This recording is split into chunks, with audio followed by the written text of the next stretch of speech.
प्यारे विद्यार्थियों, मेरा नाम रिंकू गोस्वामी है। मैं माउंट ओलिवेट उच्चतर माध्यमिक विद्यालय की 8वीं कक्षा की हिंदी की अध्यापिका हूँ। आज मैं आपके समक्ष पाठ 2 नौकर, जो कि एक विदेशी कथा है, का व्याख्यान प्रस्तुत करने जा रही हूँ। आशा करती हूँ कि आप इस कथा को भली भांति समझकर इससे ज्ञान प्राप्त करेंगे। इस कथा के रचयिता सोम्यो नोब हैं। इस कथा में हम चर्चा करेंगे कि मालिक और नौकर दोनों एक दूसरे पर आश्रित होते हैं, लेकिन कभी कभी बीमारी या वृद्धावस्था के कारण नौकर की स्थिति दयनीय हो जाती है। एक जरासिम नाम का एक व्यक्ति था, जो कि बचपन से ही मास्को में रहता था, लेकिन कुछ समय के लिए वो अपने गांव वापस चला गया था। जब वो वापस आया वहां तो 20-21 दिन तक गली गली खाक छानने पर भी उसे कोई काम नहीं मिला और उसकी मेहनत अकारत ही गई। पहले जब वो यहाँ रहता था तो एक मधुशाला में खाली बोतलें धोने का काम किया करता था, लेकिन जब वो यहाँ से चला गया उसके बाद आने पर उसे कोई काम नहीं मिला। तब उसे मास्को में रह रहे अपने एक दोस्त की याद आई। उसका दोस्त मास्को के बाहरी छोर पर एक दयालु व्यापारी शारोब के यहाँ पर उसका जो मित्र था चैगोर दानिलिक नाम का, वो कोचवान का काम करता था।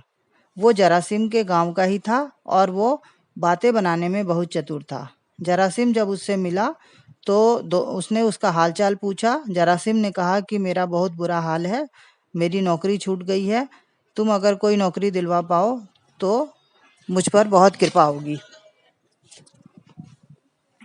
इस पर उसके मित्र ने, चैगोर ने उसे ढांढस दिलाया और कहा कि मैं अपने मालिक से तुम्हारे बारे में बात करूंगा।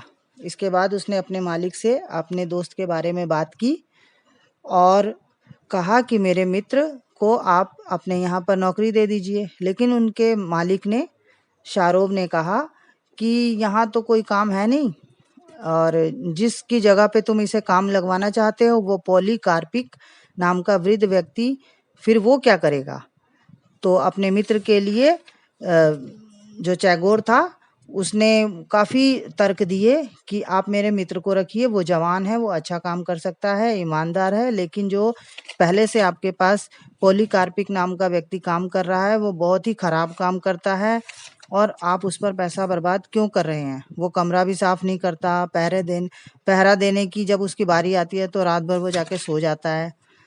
तो अगले दिन शारोब, जो चैगोर का मालिक था, उसने जरासिम को बुलाया और कहा कि तुम कल से काम पर आ जाना। जरासिम बहुत खुश हुआ और उसे वहीं पर रहने के लिए कमरा भी दिया गया। वह उस कमरे को देखने के लिए बहुत उत्सुक था। वो उस कमरे के पास से जब गुजर रहा था तो उसने एक वृद्ध दंपति की बातें सुनी। वो वृद्ध दंपति आपस में बातें कर रहे थे कि हम लोग अब बेघर हो गए, बेरोजगार हो गए, अब हमें भूखा मरना पड़ेगा और यह सब उस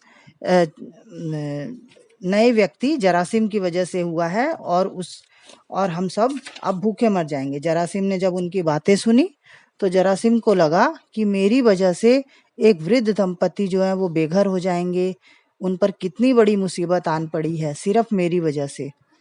यह सब सुनकर उसका कलेजा कांप उठा और वो वापस अपने मित्र चैगोर दानिलिक के पास गया और उसने कहा कि मित्र, आपने मुझे जो नौकरी दिलवाई उसके लिए धन्यवाद, लेकिन मैं ये नौकरी नहीं कर सकता क्योंकि इस नौकरी पर किसी और का अधिकार है। मैं और उसके पेट पर लात मारकर ये नौकरी नहीं कर पाऊंगा। तो बच्चों, आपको ये कहानी समझ आ गई होगी। धन्यवाद।